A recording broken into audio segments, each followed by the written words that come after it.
কি পড়বেন না এটা আপনাদের ব্যাপার নাকি? আল্লাহ রাব্বুল আলামিন এইবার এই ব্যক্তিকে এখন প্রশ্ন করবে, জান্নাতের দরজা থেকে ফেরত আসার পরে আমার আল্লাহ এখন এই ব্যক্তিকে প্রশ্ন করবে, বান্দারে ইয়াউমা ইউকশাফু আন সাকি ওয়া ইউদআউনা ইলা সুজুদি ফালা ইস্তাতিউন। এই নামাজ পড়স নাই দুনিয়াতে, সেজদা দেশ নাই আমাকে, 5 ওয়াক্ত নামাজ তুই কায়েম করস নাই। আল্লাহ রাব্বুল আলামিন কুরআনুল কারীমে বললেন, আমি যখন তাকে প্রশ্ন করব তার অবস্থাটা এমন হয়ে যাবে, খাশিআতান আবসারুহুম তারকুহুম যিল্লাহ। ওই ব্যক্তির দৃষ্টি তখন নিচু হয়ে যাবে, অপমানে লজ্জায় মাথা নত হয়ে যাবে, আল্লাহ রাব্বুল আলামিনের প্রশ্নের জবাব দিতে পারবে না। তখন মনে মনে বলতে থাকবে, দুনিয়ার ভিতরে উলামায়ে কেরাম ঠিক বলেছিল, আমির সাহেব ঠিকই বলেছিল, খতিব সাহেব ঠিকই বলেছিল, নামাজ ছাড়া বেহেশতি হবে না। আমি ছিলাম ভুলের ভিতরে, মিথ্যার ভিতরে। একমাত্র হক কথা হলো নামাজি ব্যক্তি ছাড়া জান্নাতে প্রবেশ করবে না। ওই ব্যক্তি মনে মনে বলতে থাকবে। আল্লাহ রাব্বুল আলামিন এবার তার সম্পর্কে সিদ্ধান্ত কি নিবেন? কোটি কোটি নেকি কিন্তু নামাজ নাই, তার সম্পর্কে সিদ্ধান্ত কি? আল্লাহ এবার ফয়সালা ঘোষণা করবেন, আলাইহা মালাইকাতুন গিলাদুন শিদাদুল লা ইয়াসুনাল্লাহা মা আমারাহুম ওয়া ইয়াফআলুনা মা ইউমারুন। আল্লাহ রাব্বুল আলামিন এমন নিষ্ঠুর, নির্মম, কঠিন প্রকৃতির ফেরেশতাদেরকে তার সামনে হাজির করবে, যে ফেরেশতাদের অন্তরে কোনো মায়া মমতা নাই, কঠিন হৃদয়ের অধিকারী ফেরেশতা, হুকুম করার সাথে সাথে পাকড়াও করে ফেলবে। এমন নির্দয়া, নির্মম, কঠিন প্রকৃতির ফেরেশতাদেরকে তার সামনে আল্লাহ হাজির করবে। হাজির করার পরে আল্লাহ ফেরেশতাদেরকে ঘোষণা করবে, ও ফেরেশতারা, এই নাফরমান দুনিয়ার ভিতরে সব ভালো কাজ করেছিল কিন্তু নামাজ পড়ে নাই, সেই জন্য তোমরা কি করো? সুম্মা ফি সিলসিলাতিন যারউহা সাবউনা যিরাআন ফাসলুকু। ও ফেরেশতারা, জাহান্নাম থেকে 70 গজ লম্বা আগুনের শিকল নিয়ে আসে। বুঝ করেন, দৌড়ে ফেরেশতারা চলে যাবে জাহান্নামে। 70 গজ লম্বা শিকল নিয়ে আসবে। আল্লাহ বলবেন, এই বেঈমান বেনামাজের শরীরটা বেঁধে ফেলো এই 70 গজ লম্বা শিকল দিয়ে। ফেরেশতারা হুকুম পেয়ে বেঁধে ফেলবে। আগুনে মোমটাকে যেমন গলিয়ে গলিয়ে পানির ফোঁটাতে পরিণত করে দেয়, তার শরীরটা বাঁধার সাথে সাথে শরীরের হাড্ডি মাংস সহ গলে মোমের মতন পানিতে ফোঁটা পড়তে থাকবে, চিৎকার পাড়তে থাকবে। সমস্ত হাসরবাসী তার চিৎকারে আতঙ্কগ্রস্ত হয়ে যাবে। আল্লাহ, আমি ভুল করেছি, আমাকে ক্ষমা করে দাও, এরকম করে মাথা লাড়াবে আর চিল্লাইতে থাকবে। এই দৃশ্য দেখে আল্লাহ বলবে ফেরেশতাকে, খুজুহু ফাগুল্লু, ও ফেরেশতারা, তাকে ধরো, তার গলাতে আগুনের বেরি লাগাই দাও, যেন গর্দান লড়াচড়া না করতে পারে। কিসের জন্য?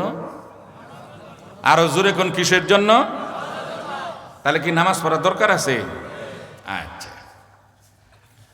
গলার ভিতরে যখন আগুনের বেরি পরিধান করে দেওয়া হবে, দেওয়ার পরেই আল্লাহ বলবেন ফেরেশতাদেরকে, ফাহুদুহুম ইলা সিরাতিল জাহিম, নিয়ে যাও এই নাফরমানকে জাহান্নামে নিক্ষেপ করে দাও। অন্যান্য আমল কাজে লাগলো? সম্মানিত মুসলিয়ান, এই যে মাহফিল শুনতে আসেন না, আল্লাহ রসুলের হাদিস, কিছুক্ষণ পরিমাণ উলামায়ে কেরামের জবান থেকে আমলের নিয়তে কোরআন হাদিসের বয়ান শুনলে 100 বৎসর বিরামহীন নফল নামাজ, নফল রোজা, তাহাজ্জুদের নামাজ, কোরআন তেলাওয়াত, 100 বছর করলে যে নেকি, কিছুক্ষণ পরিমাণ কোরআন হাদিসের বয়ান শুনলে তার চেয়ে অধিক নেকি আল্লাহ লিখে দিবেন। কিন্তু তাহলে তার নামাজের দরকার নেই। 100 বছরের নেকি যদি একটা মাহফিল শুনলেই আল্লাহ দিয়ে দেয়, প্রয়োজনে 10টা মাহফিল শুনবো বৎসরে, তাহলে তার দরকার নাই। একটা জিনিস বুঝা রাখেন, এই যে মেট্রিক পরীক্ষা সামনে, সাবজেক্ট কয়টা? 10টা কম্পালসারি, 2টা অপশনাল সাবজেক্ট আছে না? আচ্ছা, 1200 নাম্বার মোট। আপনি 11টা সাবজেক্টে 99 করে পাইছেন, নাম্বারের পাহাড়। আপনার মতো সারা দুনিয়াতে এত নাম্বার কেউ পায় নাই। আলোড়ন সৃষ্টি হয়ে গেছে রেডিও, টেলিভিশনে, ফেসবুকে, যে ফুলবাগিচার অমুকের সন্তান 1150 নাম্বার প্রায় পায় ফেলেছে। কিন্তু অঙ্কের ভিতরে গিয়ে 33-এর জায়গায় 32 মাইরে দিছে। 11টাতে তো 99, ঠিক না? কিন্তু অঙ্কে 5 নাম্বার 33 না, 32 মাইরে দিছেন। একটা নাম্বার শুধু কম। আপনার নাম্বার মোট হইলেও মনে করেন আপনার প্রায় 1130 নাম্বার। একটা নাম্বারের কাছে 1130 নাম্বার মূল্যহীন, ঠিক? কোন দাম আছে? আপনি মাহফিল শুনে নেকি কামাইছেন 2 কোটি, দান করে নেকি কামাইছেন 6 কোটি, তারপরে আপনার মানুষের উপকার করে নেকি কামাইছেন 20 কোটি, এরপর আপনি জাকাত দিয়ে নেকি কামাইছেন 8 কোটি, এরপর আপনি হজ করে নেকি কামাইছেন মনে করি 100 কোটি। এই নেকি আর নেকি আমল নামা ভরপুর, আপনার নামাজ নাই, 5টা পয়সা এই নেকির কোনো মূল্য নাই। এটাই হলো নামাজ। ঠিক বুঝা আসছে? এখন কি তাহলে পড়া দরকার? এটা স্থান হলো কোথায়? জাহান্নাম। 3 নাম্বার আমল নামা শেষ, 4 নাম্বারটা বিস্তারিত। এটা শুনলে আপনাদের অনেক কিছু বুঝে আসবে। 4 নাম্বার ব্যক্তিকে আল্লাহ কাঠগড়ায় দাঁড় করাবে, আখিরি নবীর উম্মতের। এমন ব্যক্তিকে দাঁড় করাবে, দেখবেন সমাজের ভিতরে কিছু লোক থাকে, আপনাদের এখানে আছে কিনা জানি না, নামাজও নাই, রোজাও নাই, ফটকা জাতীয় লোক। নামাজও পড়বে না, রোজাও রাখবেন, আবার তার সাফার ঘুর দিয়ে যাওয়া যায় না। আছে এরকম লোক এদিকে? সাফার কাঠ শক্ত। আপনার এমন সব কথা বলে উলামায়ে কেরাম হিমশিম খায় তার কথা শুনে, ঠিক? এই হলো ফটকা লোক আরবির ভাষায়। কেন বললাম ফটকা লোক? এই ফটকাকে আল্লাহ রাব্বুল আলামিন কিয়ামতের মাঠে হাজির করবে। দুনিয়াতে ফটকামি কি করলো?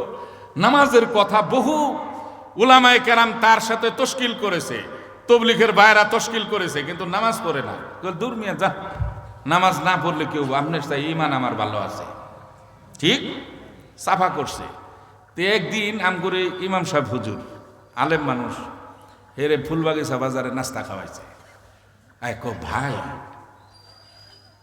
তুমি যে নামাজ পড়ো না, আল্লাহর দরবারে কি জবাব দিবা, কবরে কি জবাব দিবা বলো? বলে হুজুর আন্নে যেহেতু নাস্তা খাওয়াইলেন, যাই হোক আপনাকে একটা প্রশ্ন করব আজকে, যদি উত্তর দিতে পারেন জহুর থেকেই নামাজ পড়বো যান। তো হুজুর তো খুশি যে বেটা আর কি প্রশ্ন করো? বলে করো, তোমার কি প্রশ্ন? এমন প্রশ্ন করেছে ভাই, হুজুরে খেয়াল করে দেখে 86টা কিতাবের ভিতর বুখারী, তিরমিজি, ইবনে মাজা কোনোটাতেই খুঁজে পায় না ওই ফয়সালা। তাফসীরের কিতাব মনে মনে দেখতেছে সেইটা তো পায় নাই। তো হুজুরে জিজ্ঞেসে, ভাই এটা কি বললা, এটা তো বুঝলাম না। কালে কালে হুজুর বুঝবেন কেমনে? আপনারা আছেন শরীয়ত নিয়ে, আর আমরা আছি মরার পথ নিয়ে। কি নিয়ে? মারেফাত না। মারেফাত অনেক উচ্চাঙ্গের ব্যাপার ভাই। আজকে একটা জিনিস আপনাদের প্রকাশ করে দিচ্ছি, শরীয়ত, তরিকত, হকিকত, মারফত আসলো কোত্থেকে? শুনছেন আপনারা? শরীয়ত, তরিকত, হকিকত, মারেফাতের উৎপত্তি কি? শুনুন। নবীজি যখন মেরাজে গেলেন, মেরাজে যাওয়ার পরে আল্লাহর নিকট থেকে একেবারে নিকটতম পৌঁছে গেলেন। কতটুকু কাছে পৌঁছেছেন? ফিতা দিয়ে মাইপা, আমি সময় নষ্ট করতেছি না, পৌঁছে গেলেন। পৌঁছে যাওয়ার পরেই মাঝখানে শুধু একটা পর্দা ছিল, এই পাশে আল্লাহ, এই পাশে বিশ্বনবী। আল্লাহ রাব্বুল আলামিন সর্বপ্রথম বিশ্বনবীকে আপ্যায়ন করলেন। পর্দার ভিতর থেকে আল্লাহর কুদরতি হাত বাড়ায় দিয়ে নবীজির সামনে 4 গ্লাস শরবত হাজির করলেন, মেহমানদারি করলেন। আল্লাহ বিশ্ব নবীকে মেহমানদারি করতেছেন, সুবহানাল্লাহ। নবী তাকায় দেখলেন 4 গ্লাস শরবত, একটা হলো দুধের শরবত, একটা হলো স্বচ্ছ পানির শরবত, একটা হলো শরাবে তহুরের শরবত, আরেকটা হলো মধুর শরবত। এই 4টে গ্লাস শরবত দেখলেন। শরবত দেখার পরে নবীজি দুধকে বেশি মহব্বত করত, ভালোবাসত সবসময়। রাত্রে শোয়ার আগে প্রতি রাত্রে একটা ট্রিটমেন্ট মনে রাখেন আর দিয়ে যাচ্ছি। বিশ্বনবী প্রতি রাত্রে শোয়ার টাইমে 1 গ্লাস দুধের ভিতরে 1 চামচ মধু দিতেন আর একটা খেজুর। এটা দিয়ে প্রতি রাত্রে নবীজি খাইতেন। আপনার মৃত্যু পর্যন্ত যে পুরুষ খাইবেন, আপনার কোনোদিন শরীরের শক্তিহীন হবে না। এটা আমার নবীর আমল, শিখেই দিয়ে গেলাম। 1 গ্লাস দুধের ভিতরে 1 চা চামচ মধু আর একটা খেজুর নবী প্রতি রাত্রেই খাইতেন। নবীজি যখন কোনো যুদ্ধের ময়দানে যাইতেন, নবীজির বিবি মারিয়াকে ডেকে বলতো, মারিয়া 1 গ্লাস দুধ 2টে খেজুর দিবা, 2 চামচ মধু। এইটা নবীজি খেয়ে তারপরে ঘর থেকে বাইতেন সফরে অথবা যুদ্ধের ময়দানে। শরীরের শক্তি যোগে আপনার এই জীবনের শক্তি, পুরুষত্বর শক্তি মৃত্যু পর্যন্ত হ্রাস পাবে না। আল্লাহর নবী দুধকে ভালোবাসত। এই 4 গ্লাস শরবত দেখা নবীজি দুধের গ্লাসটা হাতে নিয়ে 4 ভাগের 3 ভাগ নবী খেয়ে ফেললেন। সাথে সাথে এই একটু দুধ যে রেখে দিলেন গ্লাসে, আল্লাহ ভেতর থেকে বললেন, ও আমার হাবিব, পুরা দুধটুকুই যদি আপনি খেয়ে ফেলতেন তাহলে আপনার উম্মতের এই দুনিয়াতে গুনাহ বলতে কিছু থাকতো না। সাথে সাথে আমার নবী কয়, আল্লাহ বাকিটুকু এখন খেয়ে ফেলি, খুলেই সুযোগ আর নাই। হাইরা আমার নবী, আফসোস, কেন ভদ্রতা দেখাইতে গেলাম, পুরা দুধটুকি খাইতাম। আল্লাহ রাব্বুল আলামিন বিশ্ব নবীকে এলেম দিচ্ছেন মেরাজে নিয়া। আল্লাহ পর্দার ভেতর থেকে কয়, ও আমার হাবিব, আপনি কি গ্লাসের দিকে তাকায় দেখেছেন কি খেলেন? সাথে সাথে নবীজি গ্লাসের দিক দৃষ্টি নিক্ষেপ করে দেখে 4টে গ্লাসের ভিতর 4টে নাম লেখা। 1 গ্লাসের ভিতরে লেখা শরীয়ত, আরেকটার ভিতরে লেখা হাকিকত, আরেকটার ভিতরে লেখা তরিকত, আরেকটার ভিতরে লেখা মারেফাত। নবীজি তাকায় দেখলেন দুধের শরবতের গায়ে লেখা হলো শরীয়ত, স্বচ্ছ পানির শরবতের গায়ে লেখা হলো হাকিকত, শরাবে তহুরের গায়ে লেখা হলো তরিকত, মধুর শরবতের গ্লাসের গায়ে লেখা হলো মারেফাত। আল্লাহ রাব্বুল আলামিন বিশ্ব নবীকে এলেম দিচ্ছেন, ও আমার হাবিব, আপনি সর্বপ্রথম দুধ পান করলেন, তার মানে হচ্ছে আপনি শরীয়তকে গ্রহণ করলেন। এখন আল্লাহ কি বুঝাচ্ছেন দুধ দিয়া? আল্লাহ বিশ্ব নবীকে ও আমার হাবিব, এই দুধ যদি আপনি জাল দেন পাতিলে করে, দুধের উপরে কি পড়ে? আল্লাহ কিন্তু নবীকে বুঝাচ্ছেন। আল্লাহ রসুল বললেন, আল্লাহ স্বর পড়বে, বলে স্বরটা এলো হাকিকত। বলে স্বর যদি আরেকটু রিসার্চ করেন কি হবে? কল কি হবে? না, মাখন হবে। স্বর থেকে কি হয়? আল্লাহ বিশ্বনবীকে বললেন, স্বরটা কেউ রিসার্চ যদি করে তাহলে মাখন হবে।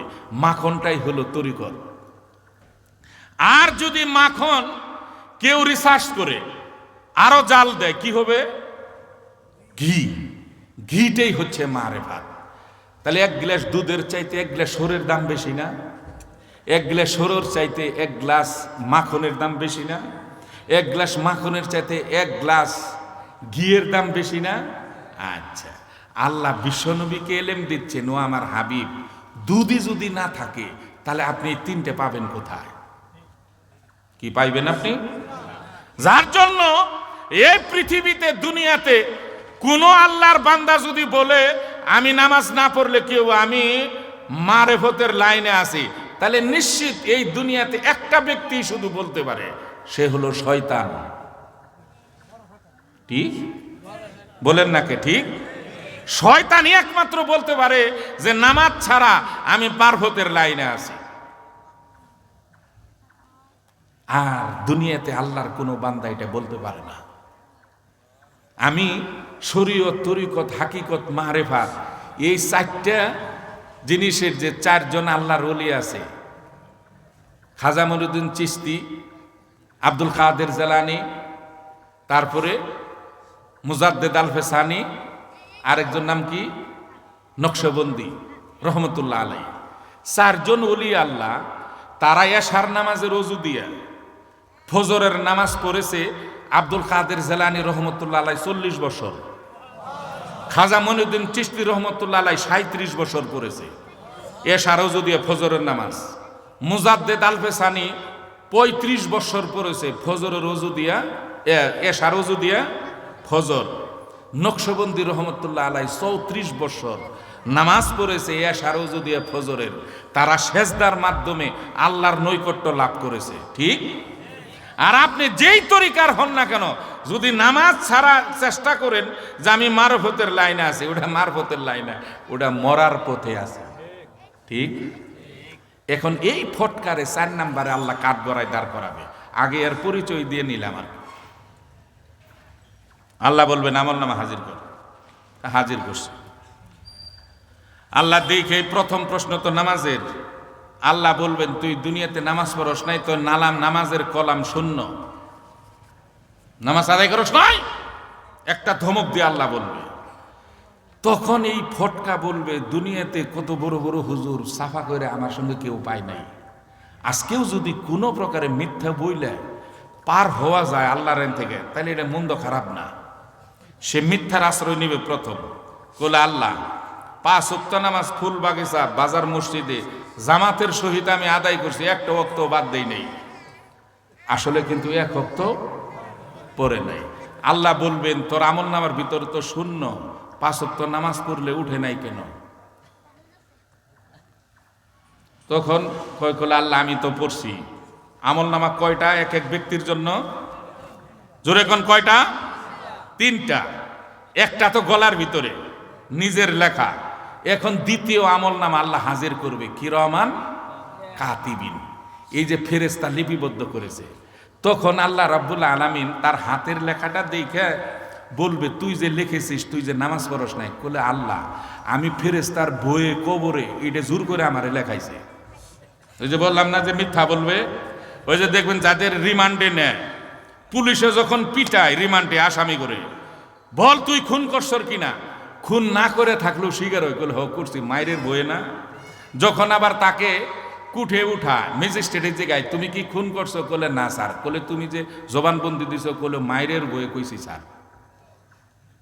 এখন আল্লাহ বলবে তুই যে নিজের হাতের লেখা কবরে দিয়েছিস, তুই যে নামাজ পড়স নাই, বলে আল্লাহ ফেরেশতার মায়ের বইয়ে আমার জোর করে লেখাইছে।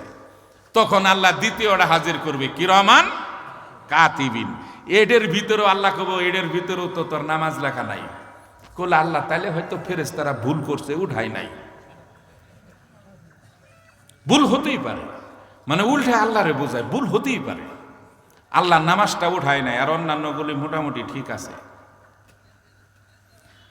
আল্লাহ রাব্বুল আলামিন এবার ওই ফটকার প্রশ্নের জবাবে বলবেন রে নাফরমান, ওয়া ইন্না আলাইকুম লাহাফিজিনা কিরামান কাতিবিন ইয়ালামুনা মা তাফআলুন। রে নাফরমান, সম্মানজনক 2টি তত্ত্বাবধায়ক 2টি তর্জুগারে আমি নিযুক্ত করে দিয়েছিলাম, আর তারা আমার এমন পারদর্শী লেখক ছিল দুনিয়াতে। ইয়ালামুনা মা তাফআলুন, তুই জীবনে যেইখানে যা কিছু করেছিস আমার ফেরেশতা দয় সম্পূর্ণ লিপিবদ্ধ করে রেখেছে, একটাও মিথ্যা লেখে নাই। বলে আল্লাহ অন্যান্যগুলি ঠিক আছে, কিন্তু নামাজটা উঠাই নাই। সে ওটা বলতেই থাকবে, অস্বীকার করবে। এটা কয় নাম্বার আমল নামা? 2 নাম্বার। এখন আল্লাহ তৃতীয়টা হাজির করবে যে করছর কিনে দেখি।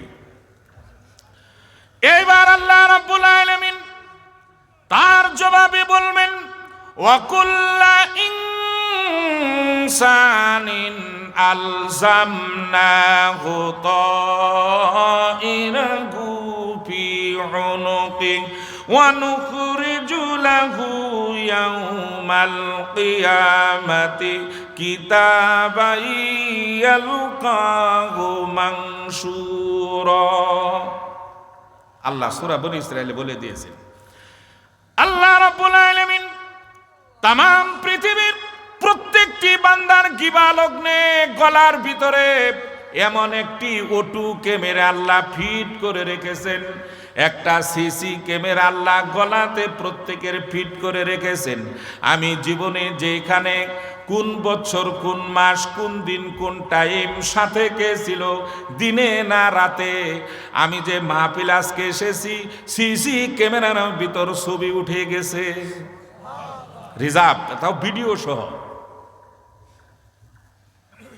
আল্লাহ রাব্বুল আলামিন প্রত্যেকটি বান্দার গলার সাথে এমন একটি সিসি ক্যামেরা ফিট করে দিয়েছেন, ওই জায়গা সহ টাইম সহ ভিডিও সহ সাথে কে ছিল সব কিছু ওই ভিডিওর ভিতরে রিজার্ভ হয়ে আছে। আল্লাহ কয়, আমি আল্লাহ কি করব? ওয়া নুখরিজু লাহু ইয়াউমাল কিয়ামা, কিয়ামতের দিন তার গিবা লগ্নে থেকে এই ভিডিও ফুটেজ আমল নামাটা আমি হাজির করব। কি বিশ্বাস হয়?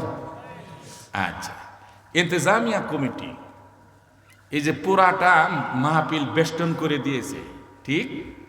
আচ্ছা, পিছন থেকে একটা ছেলে এখানে ইট পাটকেল নিক্ষেপ করলো, আপনারা দেখবেন? ওটা দেখার জন্য তো আপনি আসেন নাই, আর যেহেতু বেড়া আছে দেখার প্রশ্নই উঠে না। কিন্তু এই ফুলবাগিচা ইন্তেজামিয়া কমিটি তাফসির মাহফিল এরা করেছে কি, চতুর্দিক দিয়ে সিসি ক্যামেরা ফিট করে রেখেছে। আচ্ছা, যে ডেলটা দিল সিসি ক্যামেরার ভিতর ধারণ হবে কি? উঠবে? যে কেমনে ডেল দিল উঠবে না?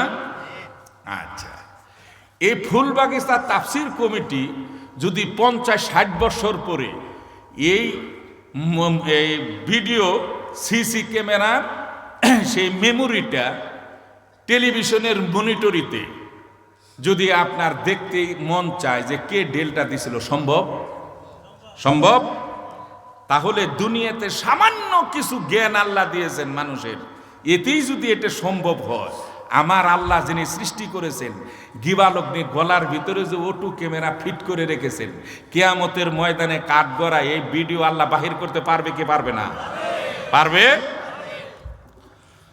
আল্লাহ রাব্বুল আলামিন তার গিবালগ্নে থেকে আমার আল্লাহ 40, 50, 60, 70 বছর ওই ব্যক্তি যা করেছিল দুনিয়ার ভেতরে, আবার আল্লাহ ওয়া নুখরিজু লাহু ইয়াউমাল কিয়ামাতি কিতাবান ইয়ালকাহু মানশুরা, আল্লাহ তার গিবালগ্নে থেকে ভিডিও সহ সেটা বাহির করবে। বাহির করার পরে আমলনামা ছবি সহ এতটুক একটা মোটা হয়ে যাবে।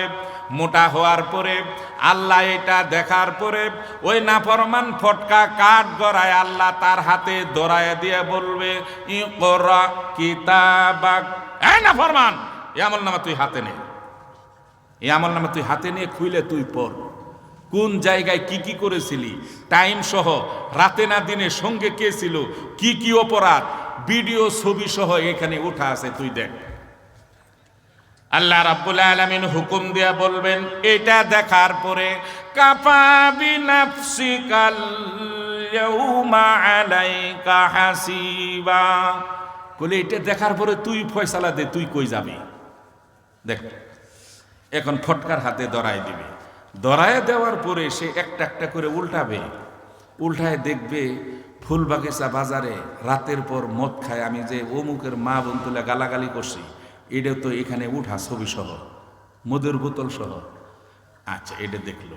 আরেক পাতা উল্টায় দেখবে আমি আল্লাহর দরবারে আমিন না দৌড়ে, আমি ঠিকই ধরছিলাম, টেক্কা সাহেব আর বিবি দিয়ে সারা রাত পার করে দিয়েছি, সঙ্গে যে কোন 3 জন এরাও তো উঠায় নেই। এটা দেখবে, দেখার পরে এবার বলবে মানুষের জমি যে আত্মসাৎ করেছি, বাতরের আল ঠেলছি, চুরি করে মাছ নিছি, ঘাস নিছি, কেমনে কি দিয়ে সব তো এখানে ওঠা, একটা করে উল্টাবে, তার খেলা হয়ে যাবে। আর মনে মনে বলবে, মালে হাজাল কিতাব, বলে কি আশ্চর্য আমল নামা আল্লাহ রেডি করে রাখছে আমার গলার ভিতরে, আমি তো টেরই পাই নেই কখন এই কামটা আল্লাহ করলো। লা ইউগাদিরু সগীরাতাও ওয়ালা কাবীরাতান ইল্লা আহসাহা। বলে আমার জীবনের একটা ছোট গুনাহ একটা বড় গুনাহ কোনোটাই তো বাদ পড়ে নাই, সব তো উঠে আছে। এখন আমার উপায় কি? আল্লাহ রাব্বুল আলামিন এইটা দেখার পরে তাকে প্রশ্ন করবে, এখন তুই ফয়সালা দে।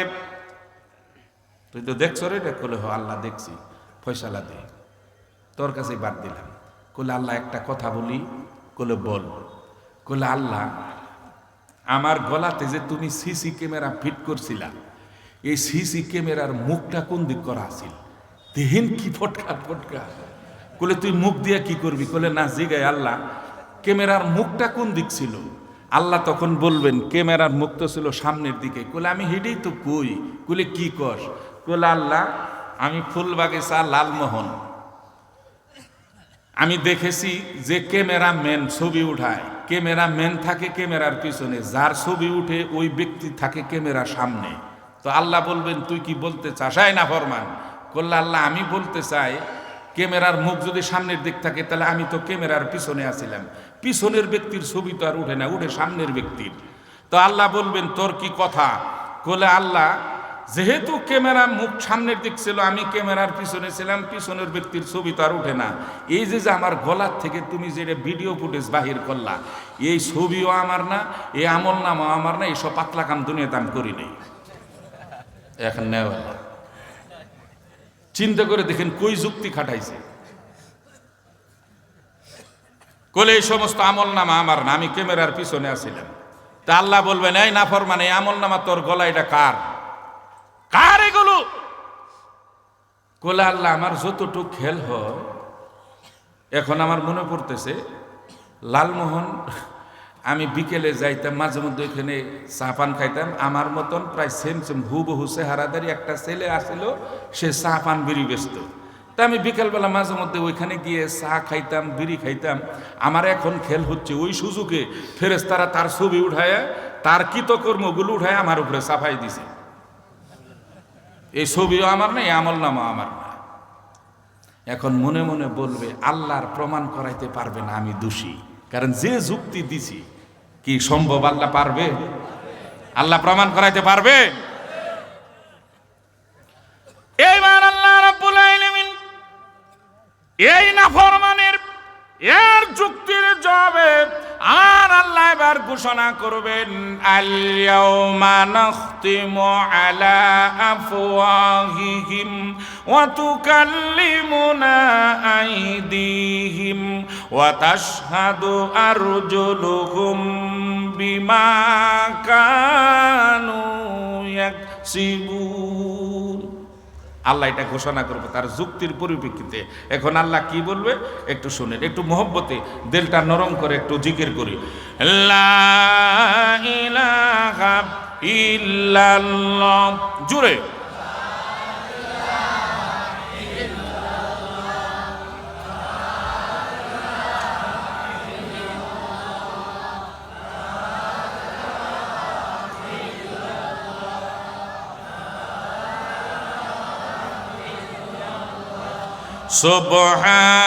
সুবহানাল্লাহ আলহামদুলিল্লাহ লা ইলাহা ইল্লাল্লাহ সুবহানাল্লাহ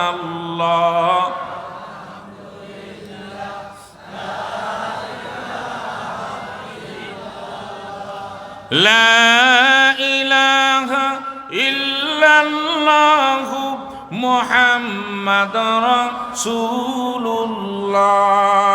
লা ইলাহা ইল্লাল্লাহ। আরো জোরে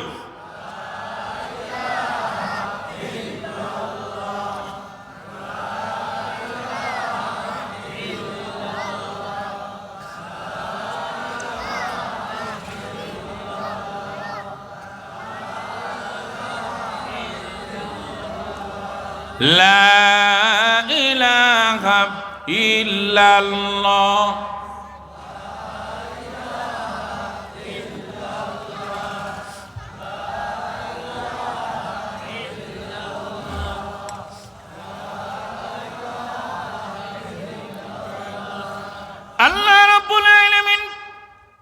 এই নাফরমানির যুক্তির জবাবে আমার আল্লাহ এবার ঘোষণা করবেন, আল-ইয়াওমা নাখতিমু আলা আফওয়াহিহিম ওয়া তুকাল্লিমুনা আইদিহিম ওয়া তাশহাদু আরজুলুহুম বিমা কানু ইয়াকসিবুন।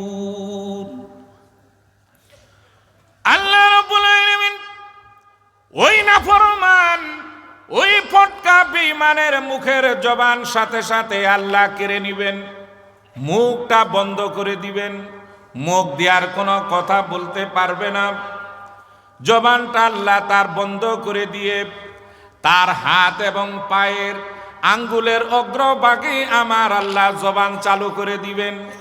এই শাহাদাত আঙ্গুলের অগ্রভাগে মুখের মতো কথা বলতে পারবে, পায়ের আঙ্গুলের অগ্রভাগে মুখের মতো কথা বলতে পারবে।